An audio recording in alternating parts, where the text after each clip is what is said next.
a modern-day version of Beauty and the Beast. The principal at Coosa High School's name is Mr. Trevor Hubbard. He has 3 daughters that attended the high school he ran. The father always wanted what was best for his daughters, so he tried to teach them everything they needed to know, but especially how to find the right man to marry. He definitely did not want his daughters to end up unhappy because they chose the wrong man to spend their lives with. He always tried to lead by example so that his daughters would have a good idea of what they should be looking for.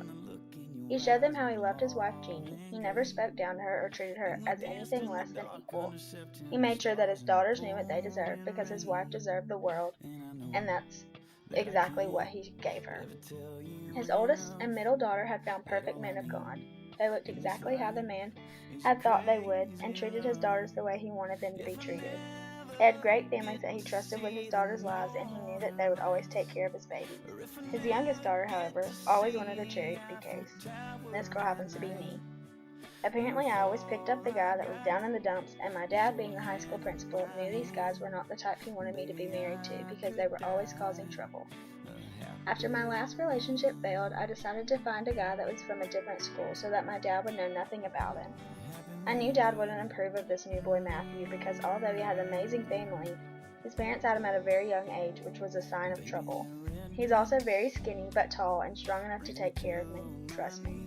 I had to find the good in this man's heart before I even thought about bringing him around my family. When I finally decided to bring him to dinner at my home, my whole family made accusations about him after he left because of my previous tragic boyfriend. They said things like, "He's going to be just like all the rest, and don't fall for this charity case too fast." I, of course, ignored every dig they took at him because I knew in my heart he was perfect for me, and they would soon realize it. A few weeks later, after my dad spent some time hanging out with Matthew, I was so nervous about them being alone together because I thought my dad would scare him away, the best thing in my life. But instead, Dad realized although he was of average looks and size, he had a wonderful heart. He saw that Matt always put my needs and desires before his own, and he had always made sure to keep me happy, and his family was phenomenal. At the end of these few weeks, Matthew asked my dad if he would allow him to ask for my hand in marriage. Daddy couldn't think of a better man for his youngest daughter after spending time with him, so surprisingly, he said yes.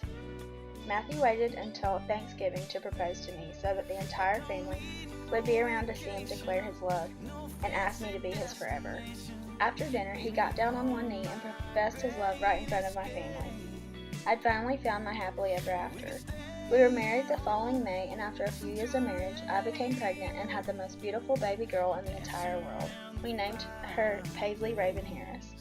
She was smart, gorgeous, and of course had the most affectionate heart. Her grandfather was so extremely proud. My dad realized that he himself had been judging a man before getting to know him and everything he could do for me.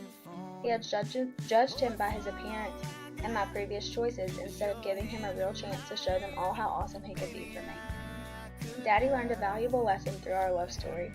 He had always looked past the rough and bumpy side of people's lives and tried to find the good in them, and he needed to start doing the same.